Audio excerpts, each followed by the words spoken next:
आ गए मेरी मौत का तमाशा देखने।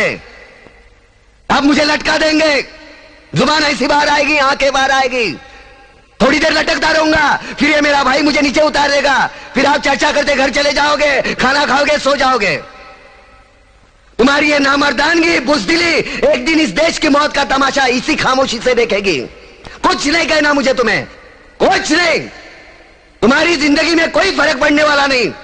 अंधेरे में रहने की आदत पड़ी है तुमको, गुलामी करने की आदत पड़ी है।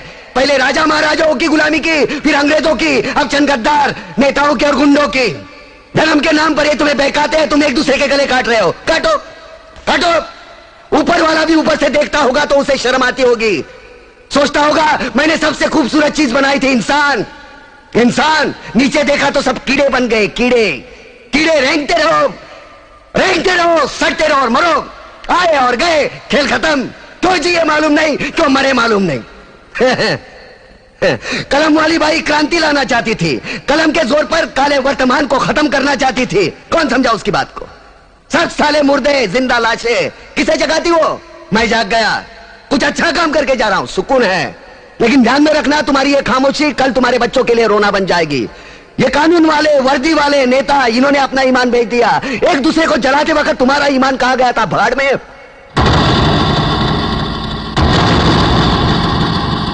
ये पिस्सू जैसा हमारा पड़ोसी मुल्क आने वाले कल में शायद अपने आप को दुनिया के नक्शे पर देख नहीं पाएगा। एक बात भूल रहा है, उनके घर में जो रोटी बनती है ना, उसका आटा भी विदेशी चक्की से पीस के आता है।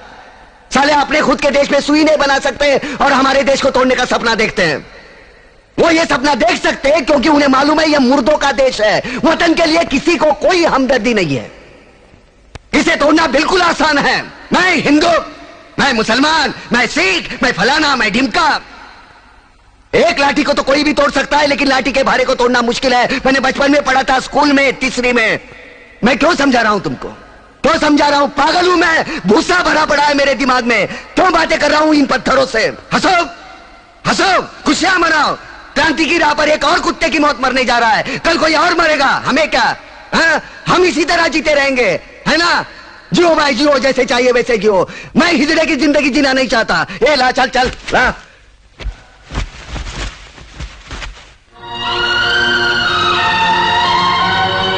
ठहरो, ये फांसी नहीं हो सकती। उन देशद्रोहियों के खिलाफ जो सरकार को सबूत मिले हैं, उससे साबित होता है कि प्रताप ने उनको मारकर देश का उद्धार किया है। इसलिए भारत के राष्ट्रपति ने उसकी सजा माफ कर दी है। ये रहे उसके कागजात।